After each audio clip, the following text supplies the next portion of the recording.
કે આ ભાગવતજી સાંભળીએ તમને મળે શું? અનેક અનેક ચર્ચાઓ કરી છે, આપણે એનો વિસ્તાર નથી કરવો. પણ એ 5 ફળમાં પહેલું જ ફળ છે નિસંશયતા. આ ભાગવતજીનું શ્રવણ સર્વ સંશયોમાંથી આપણને મુક્તિ અપાવે છે. શંકાઓના સમાધાનનું નામ ભાગવત છે.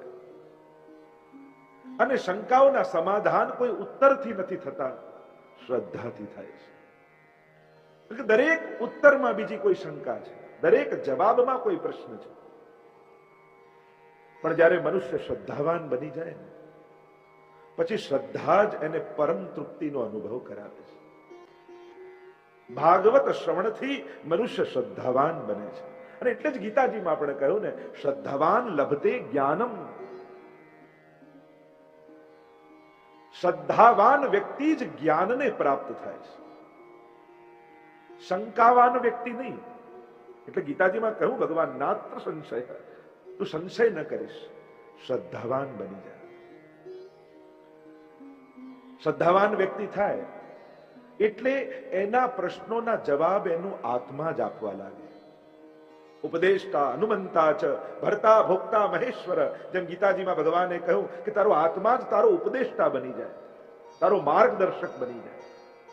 અત્યારે મન આપણને ચલાવી રહ્યું છે, પણ સત્સંગ જ્યારે સફળ થાય ત્યારે આત્મા જ આપણો માર્ગદર્શક બને છે, પથદર્શક બને છે. નિસંશયતા એ ભાગવતનું પરમ ફળ છે. અભયત્વ એ ભાગવતનું ફળ છે. શ્રદ્ધા જાગે એટલે અભયત્વ આવે. ભય ત્યાં સુધી જ છે જ્યાં સુધી મનમાં એવી વૃત્તિ છે કે હજી બધાની જરૂર પડશે, ક્યાંક જીવનમાં કોઈ કામ લાગશે. પરાધીન વ્યક્તિને ક્યારે પણ સુખ ન મળે. પરાધીને સપનેહુ સુખ નાહી, એમ માનસમાં કહ્યું.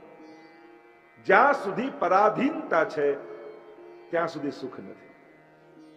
જે દિવસે મનમાં એવો દ્રઢ વિશ્વાસ થઈ જાય ને, મારી સાથે ભગવાન છે ને, હવે મને કોઈની ગરજ નથી.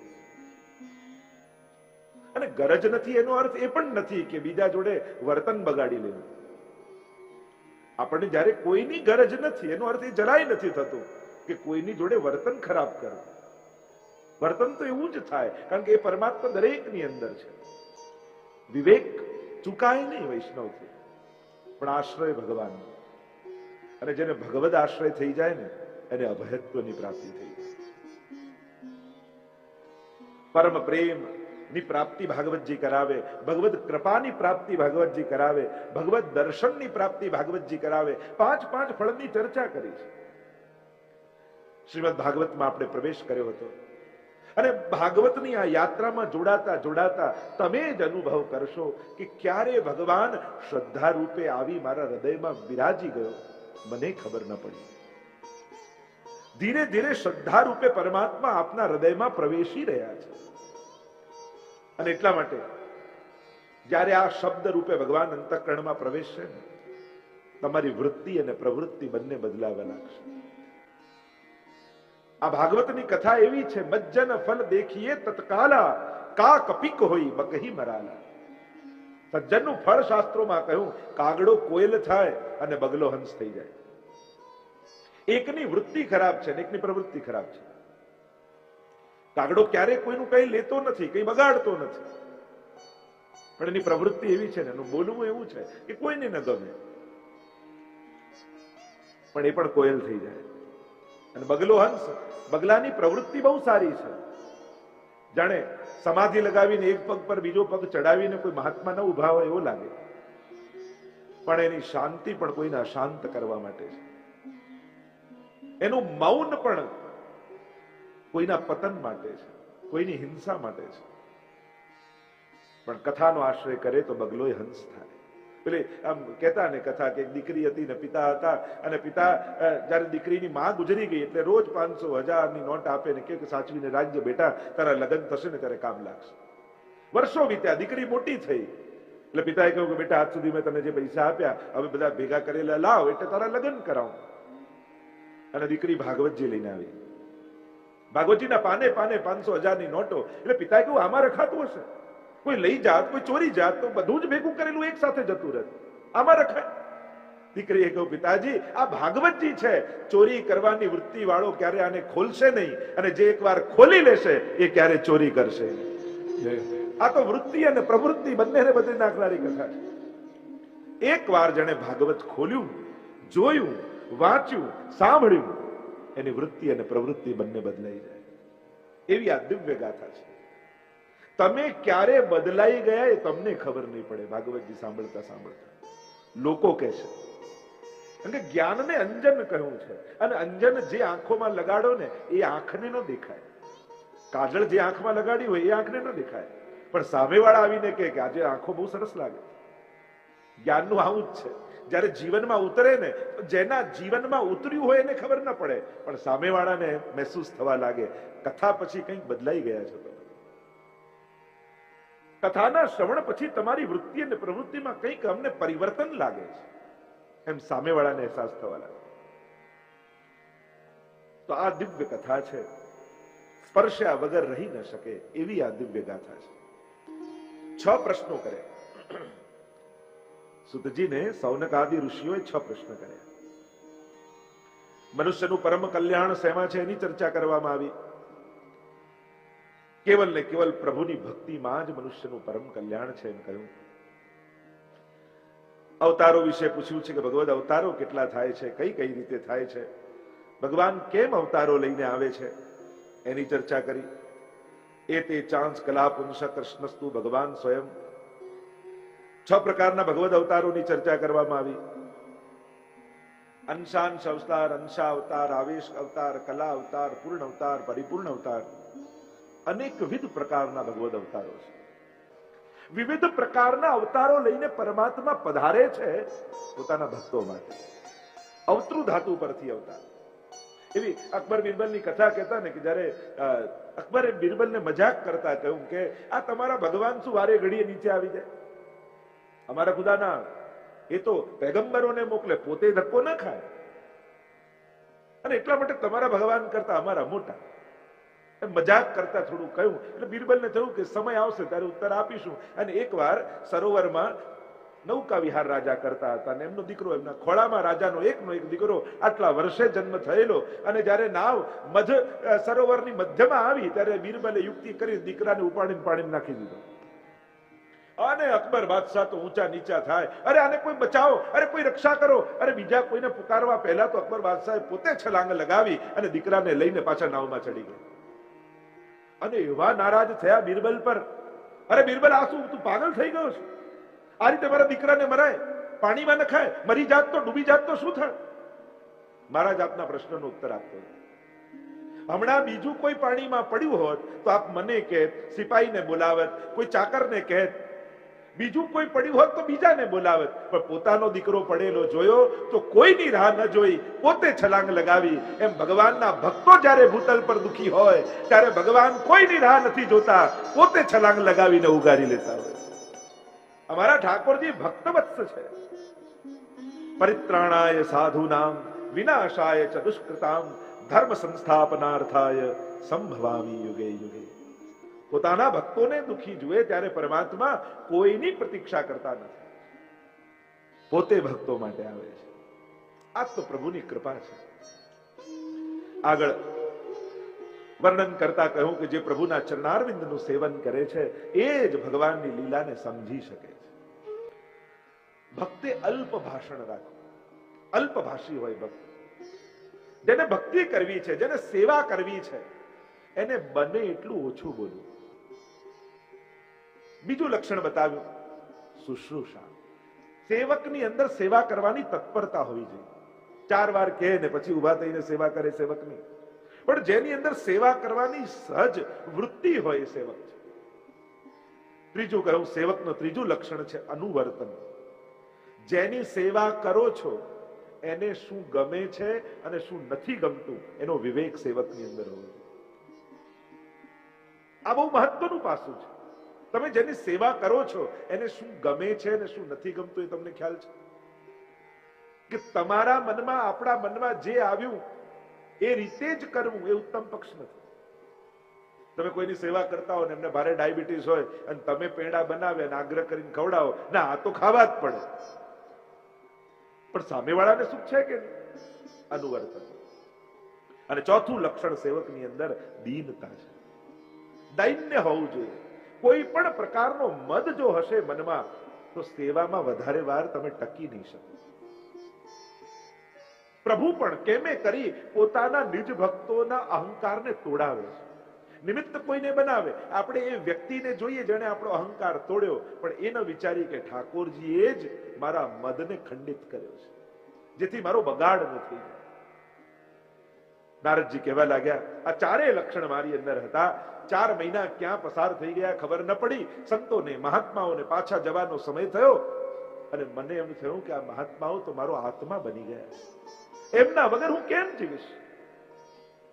ચરણોમાં પડી ગયો કે મને પણ આપની સાથે લઈ જાઓ, આપના સત્સંગ વગર હવે મારાથી નહીં જીવાય, હું નહીં રહી શકું. મહાત્માઓએ કહ્યું, તું તારી માનો એકનો એક દીકરો, અને જો તું મારી સાથે આવી જાય તો તારી માનું કોણ? અમે તને લઈ જઈએ સાથે, પણ એક શરતે, પહેલા તું તારી માની આજ્ઞા લઈ લે. માં પાસે આવ્યા નારદજી અને માં કહેવા લાગી, અરે તું મારો એકનો એક દીકરો, જીવનનો એકમાત્ર સહારો, તું જતો રહે તો મારું કોણ? હું તને ન જવા દઉં. ન જવા દીધા નારદજીને. મહાત્માઓ ત્યાંથી પસાર થઈ ગયા, પણ નારદજીનું મન જાણે મહાત્માઓના ચરણ સાથે જતું રહ્યું. ચિત્ત મહાત્માઓના ચરણમાં લાગી ગયું. એકવાર નારદજી કહેવા લાગ્યા, મારી માં ગૌશાળામાંથી પસાર થતી હતી અને ત્યાં સર્પે દંશ દીધો. દંશ દીધો, પણ પડતા સમયે મારી માનો હાથ ગાયના પૂંછને સ્પર્શ કરી ગયો અને સ્પર્શ માત્રથી મારી માનો ઉદ્ધાર થઈ ગયો. વિચાર કરો, ગાયનો સ્પર્શ પણ ઉદ્ધાર કરનારો છે. અને એટલા માટે આપણે ત્યાં ગૌ સેવાનું એટલું મહત્વ આપવામાં આવે છે. ગાય કેટલા આપણા માટે કેટલી રીતે ઉપયોગી છે એની ચર્ચા બંધ કરી આપણે ગાય માટે કેટલા ઉપયોગી થઈ શકીએ એનો વિચાર કરવાની જરૂર છે. દરેક જીવનમાં આવતી વસ્તુઓ, વ્યક્તિઓ આપણા માટે કેટલી લાભદાયક છે એનો વિચાર કરીને જ એના માટે કામ ન કરાય. અમુક તત્વોના ઋણ સદાય આપણા માથે હોય છે. જેમાં પૃથ્વીનું ઋણ આપણા માથે છે. આટલા તત્વોને માં કહ્યા છે આપણા શાસ્ત્રોમાં. પૃથ્વીને માં કહી છે, જનનીને માં કહી છે, નદીને માં કહી છે અને ગાયને માં કહી છે. આટલા તત્વોના ઋણ આપણા માથે છે. અને એટલા માટે આ મારા કેટલા કામ લાગ્યા એનો વિચાર ન કરાય. હું મારા જીવનમાં એમના માટે શું ઉપયોગી થઈ શકું એનો વિચાર કરવા. અને આમ હવે માં મૃત્યુ પામી, રોકનારું કોઈ હતું નહીં. નારદજી કહેવા લાગ્યા, હવે કોઈ રોકનારું ઘરમાં રહ્યું નહીં. હું સ્વતંત્ર થયો, બંધનો છૂટી ગયા. મનમાં એમ થયું જાણે ભગવાને જ મારું લૌકિક છોડાવી દીધું. ઘરમાં બધા અનુકૂળ હોય તો પ્રભુનો આભાર માનજો કે ચલો મારી ભક્તિમાં બધાય અનુકૂળ છે, અને કદાચ બધા વિરોધમાં હોય, ક્યાંય કોઈ સંબંધો સાચવતા ન હોય, ત્યારે એમ માનવું કે ઠાકોરજી મારું લૌકિક છોડાવી દીધું. હું લૌકિક બંધનમાં કદાચ બંધાઈ જાત, અને એટલા માટે ઠાકોરજીએ સામેવાળાના મનમાંથી મારા માટે લાગણીઓ જ લઈ લીધી, અને એટલા માટે મારે કોઈ બંધન છોડવાનો વારો જ ન આવે. તો ભગવદ ઈચ્છા માની, પણ ચિત્તમાં ક્લેશ નહીં કરે.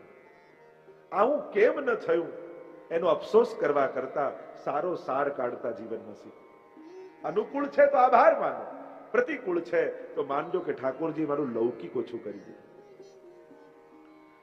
નારદજી વિચાર કરવા લાગ્યા. ઉત્તર દિશા તરફ ગતિ કરી છે. ચાલતા ચાલતા ચાલતા વનો, ઉપવનો, નદીઓ, પર્વતોને ઓળંગતા ઓળંગતા નારદજી ક્યાંય આગળ નીકળી ગયા. એક વિશાળ વૃક્ષ આવ્યું, એની નીચે સમાધિમાં બિરાજમાન થયા. ધ્યાનમાં પરમાત્મા આવ્યા અને કહ્યું, નારદ, ભગવાન કહેવા લાગ્યા કે આ જન્મમાં તને મારી પ્રાપ્તિ નહીં થાય. પ્રલય કાળ નજદીક આવી રહ્યો છે. બધું જ પ્રલયમાં વહી જશે. ફરી સૃષ્ટિનું સર્જન કરીશ, ત્યારે મારા અવતાર રૂપે તમારું પ્રાગટ્ય થશે. અને પરમાત્માએ જેમ કહ્યું એમ જ થયું. સૃષ્ટિનો લય થયો અને પુનઃ જ્યારે સૃષ્ટિનું સર્જન થયું ત્યારે એ બ્રહ્માજીના માનસ પુત્ર રૂપે, બોલો નારદ ભગવાન કી જય, ભગવદ અવતાર રૂપે નારદજીનું પ્રાગટ્ય થયું. અને હવે તો ત્રિલોકમાં ગતિ મળી છે. નારાયણ નારાયણના જાપ કરતા કરતા વીણાના સ્વર ભરતા ભરતા નારદજી ત્રિલોકમાં પરિભ્રમણ કરે છે. નારદજી કહેવા લાગ્યા, જુઓ વ્યાસજી, કેવલ વિશુદ્ધ ભક્તિ અને મહાપુરુષોના સંગને કારણે જે ભગવદ પ્રેમ પ્રગટ થયો, એના પ્રભાવથી આજે ભગવદ અવતાર રૂપે મારો જન્મ થયો છે. ત્રિલોકમાં પરિભ્રમણ કરું છું અને ભગવદ યશના ગાન કરું છું. ચિત્તમાં સદાય આનંદ બન્યો રહે છે. વ્યાસજી, આપના હૃદયમાં ભગવાનનું વાંગમય સ્વરૂપ શ્રીમદ ભાગવત બિરાજમાન છે. ક્યાંય બહારથી લાવવાનું નથી, હૃદયમાં સ્થાપિત છે. આપે તો કેવલ એને પ્રગટાવવાનું છે, આનંદની અભિવ્યક્તિ કરવાની છે. વ્યાસજીને કહ્યું, નારદજીએ આપ ભાગવતજીની રચના કરો. આપનું મૂળ પ્રાગટ્ય ભાગવતની રચના માટે છે. નારાયણ નારાયણ કરતા કરતા નારદજી ત્યાંથી પસાર થયા. સરસ્વતીમાં સ્નાન કરી અને વ્યાસજી સમાધિમાં બિરાજમાન થયા. મહાપ્રભુજી આજ્ઞા કરે છે, ભાગવતજીમાં 3 ભાષા છે: લૌકિક ભાષા, પરમત ભાષા અને સમાધિ ભાષા. આ 3 પ્રકારની ભાષા ભાગવતજીમાં છે. સમાધિ ભાષા વ્યાસસ્ય પ્રમાણમ તત્ચતુષ્ટયમ. મહાપ્રભુજી આ સમાધિ ભાષાને પ્રમાણ રૂપે સ્વીકારે છે. વ્યાસજી વિરાજમાન થયા. કહેવાય છે કે ગણપતિજી એ લખે છે ભાગવતજી, અને આખી ભાગવતજીની રચનાની કથા કહેવામાં આવે છે. વ્યાસજી સમાધિમાં વિરાજમાન થયા અને ભાગવતજીના દરેક પ્રસંગો વ્યાસજીની સમક્ષ પ્રગટ થવા લાગ્યા. ઋષય મંત્ર દ્રષ્ટારઃ. અને એટલે જ ભાગવતજીની રચના નથી, ભાગવતજીનું પ્રાગટ્ય છે. શાસ્ત્રોમાં ઋષિ શબ્દની વ્યાખ્યા કરી, જેને ધ્યાનમાં મંત્રો દેખાયા એ ઋષિ છે. એમ વ્યાસજીએ ભાગવતજીને રચ્યું નથી, અનુભવ્યું છે. અને અનુભવની અભિવ્યક્તિ કરી ભાગવતજી રૂપે. પ્રસંગો દેખાવા લાગ્યા. મહાભારતનું એ કુરુક્ષેત્રનું રણ સંગ્રામ વ્યાસજીને દેખાયું. મહાભારતનું યુદ્ધ સમાપ્ત થયું છે અને આખું કુરુક્ષેત્રનું મેદાન માનો એક વિશાળ સ્મશાન ઘાટ બની ચુક્યું છે. એક મરઘટ બન ચુકા હૈ માનો. ક્યાંક કોઈના કપાયેલા ધડ પડ્યા છે, ક્યાંક કોઈના કપાયેલા મસ્તક પડ્યા છે, ક્યાંક કોઈના હાથ પગ પડ્યા છે. મડદાઓના ઢગલાઓ ખડકાયા. ચારે બાજુ સડી ગયેલા મડદાઓની દુર્ગંધ વ્યાપી છે. આકાશમાં ઊંચે ઊંચે ઉડતા ગિદ્ધ અને સમડીઓ પડેલા મડદાઓના માંસના લોંદાઓ ખેંચી ખેંચી આકાશમાં ઉડી રહ્યા છે. કાગડાઓના કર્કશ અવાજ વ્યાપી રહ્યા છે. આખું વાતાવરણ બીભત્સ બન્યું છે. અને મડદાઓના ઢગલામાં એક એક મડદાઓને ખસેડતો ખસેડતો અશ્વત્થામા કોઈને ગોતી રહ્યો છે. લાખો લોકોના મડદાઓ ત્યાં ખડકાયા છે. એ યુદ્ધ ભૂમિ નથી રહી, એ મરઘટ બની ચૂક્યું છે. અને મડદાઓના ઢગલામાં અશ્વત્થામા ગોતે છે પોતાના મિત્ર દુર્યોધનના મૃતદેહ. અને દૂરથી ક્યાંકથી અવાજ સંભળાયો, મિત્ર મિત્ર. અને કાન ઊંચા થઈ ગયા અશ્વત્થામાના. આ તો દુર્યોધનનો અવાજ છે. ભાગતા ભાગતા એ દિશામાં અશ્વત્થામા દોડતો દોડતો જાય અને જુએ તો લોહીના ખાબોચિયામાં દુર્યોધન પોતાની અંતિમ શ્વાસો ગણી રહ્યો છે. ભીમે ગદાઓના પ્રહાર કરી કરી દુર્યોધનની જંઘાઓ ધ્વસ્ત કરી નાખી છે. અંતિમ શ્વાસો લઈ રહ્યો છે દુર્યોધન. અને જોઈને કપકપારી છૂટી ગઈ અશ્વત્થામાને. મિત્ર, તારી આવી દુર્દશા કેમ? કોણે કરી તારી આવી દશા? દુર્યોધન કહેવા લાગ્યો કે મિત્ર, મારી પાસે વધારે સમય નથી. ગણેલી શ્વાસો બચી છે. મારી અંતિમ ઈચ્છા પૂરી કર મિત્ર. અશ્વત્થામા કહે, શું છે તારી અંતિમ ઈચ્છા? હાથને હાથ પકડીને દુર્યોધનને કહેવા લાગ્યો, અશ્વત્થામા, કાલે સૂરજનું પહેલું કિરણ નીકળે એના પહેલા તારી ઈચ્છા પૂરી થશે. બતાવો શું છે તારી ઈચ્છા? અને દુર્યોધને કહ્યું, મરતા પહેલા 5 પાંડવોના કપાયેલા મસ્તક જોવા માંગુ છું. દુષ્ટની ઈચ્છાઓ એ દુષ્ટ છે. સામે છાતીએ લડવાની તાકાત અશ્વત્થામાની નથી. હવે બધા જ મરી ચૂક્યા છે. કોઈ એક વ્યક્તિનો અહંકાર કેટલા લોકોને મૃત્યુના ઘાટમાં ઘસડી ગયો છે. હાથમાં હાથ મૂકીને અશ્વત્થામા કહે છે, તને વચન આપું છું, કાલે સૂરજનું પહેલું કિરણ નીકળે એ પહેલા પાંચે પાંડવોના કપાયેલા મસ્તક લાવી તારા ચરણોમાં ફેંકીશ. મહાપ્રભુજી કહે, અશ્વત્થામા તો ચિરંજીવી છે, એનું સ્મરણ કરવામાં આવે, એનું પૂજન કરવામાં આવે, છતાંય એની બુદ્ધિ આવી કેમ થઈ? એનું એક જ કારણ છે, કારણ કે એણે દુર્યોધનનું અન્ન ખાધું છે. અને જ્યાં સુધી એ અન્ન લોહી બનીને વહેતું રહેશે ત્યાં સુધી અશ્વત્થામાની બુદ્ધિ પણ આવી રહેશે. વિચાર કરવા લાગ્યો કે શું કરું. સામે છાતીએ લડવાની તાકાત તો છે ને. ચિંતન કરતા કરતા મનમાં થયું, રાતના છાવણીમાં પાંચે પાંડવો સૂઈ જાય ને ત્યારે સૂતેલા પાંડવોના શિરચ્છેદ કરી અને પછી લઈને જાવ. પાપનો વિચાર આવ્યો. પાંડવો સૂતા છે અને સુવા જાય ત્યાં તો ભગવાન આવ્યા ને કહેવા લાગ્યા, મારે તમારી જોડે કંઈક મંત્રણા કરવી છે. અશ્વત્થામા ભૂલી ગયો, જેના માથે ભગવાન હોય એનું કોઈ કાંઈ બગાડી ન શકે. ગમે તેટલા કોઈ ગમે તેટલા આયોજનો કરે દુષ્ટ લોકો, પણ જેને ભરોસો હોય ને એને ભગવાન સાચવી લેતા હોય. એવું મહાભારતના યુદ્ધમાં એવો પ્રસંગ કહેવામાં આવે કે જ્યારે ભીષ્મજીને બહુ જ દુર્યોધને કહ્યું કે આપ બરાબર યુદ્ધ લડતા નથી, આટલા કૌરવ મર્યા ને એકે પાંડવ નથી મર્યો, આપ પક્ષપાત કરી રહ્યા છો દાદા. અને ત્યારે ભીષ્મજીએ કહ્યું કે કાલે પાંડવો સાથે હું ભયંકર યુદ્ધ કરીશ અને એમાં પણ વિશેષ રૂપે અર્જુન સાથે યુદ્ધ કરીશ. અને જ્યારે આ ભીષ્મજીના મુખે વચનો સાંભળ્યા અને ભગવાનની ઊંઘ ગઈ. રાતના મધ્યરાતના બધાને ભેગા કર્યા અને કહ્યું કે મંત્રણા કરીએ, કેમ કરીને ભીષ્મજીથી અર્જુનને બચાવીએ. અને મંત્રણા કરતા કરતા અડધી રાત થઈ ગઈ અને ભગવાન બધાને જુએ ને બધા ચિંતામાં છે અને બધા બેઠા છે ને અર્જુન નથી. ભગવાને કહ્યું કે અર્જુન ક્યાં? એ તો છાવણીમાં શાંતિથી સૂઈ ગયો છે. અને ભગવાનને આવ્યો ક્રોધ, એના માટે અમે અડધી રાતના જાગીએ છીએ ને એ સૂઈ ગયો છે, હમણાં જઈને ઉઠાડું છું. દોડતા દોડતા પ્રભુ આવ્યા અને એકદમ ગાઢ નિંદ્રામાં સૂતેલા અર્જુનને કહ્યું ઉભો થા. અને આંખ મસલતા મસલતા અર્જુન ઉભો થયો. પ્રભુ અડધી રાતના આપ અહીંયા કેમ આવવાનું થયું? ત્યારે ભગવાન કહેવા લાગ્યા, તને બચાવવા માટે કઈ રીતે બચાવવું એનું આયોજન કરી રહ્યા છીએ. અડધી રાત થઈ ગઈ, અમે ચિંતામાં છીએ, જાગી રહ્યા છીએ અને તું સૂઈ ગયો છે, આવું કેમ? ત્યારે અર્જુને કહ્યું, અરે જેના માટે ભગવાન પોતે જાગતા હોય એને તો સૂઈ જ જવાનું. જેની ચિંતા કરવા માટે માથે ભગવાન બેઠા હોય એ જીવ પોતાની ચિંતા કરે, એનાથી મોટો મૂર્ખ બીજો કોણ? ચિંતા કાપી નકાર્યા નિવેદિતા ત્વભી કદાપિતિ ભગવાન અપી પુષ્ટિસ્થો ન કરીષ્યતિ લૌકિકીમ જગતિ. ચિંતા ન કર, ભગવાન પુષ્ટિસ્થ છે, કૃપાળુ છે, એ તારી લૌકિક ગતિ નહીં થવા દે. અને અહીંયા અશ્વત્થામાએ વિચાર કર્યો કે કેમ કરી પાંડવોને મારું. ભગવાન પાંડવોને લઈ ગયા મંત્રણાના બહાને. પાંડવોના 5 પુત્રો હતા. ભગવાને એમને પણ કહ્યું કે તમે ચાલો મારી સાથે.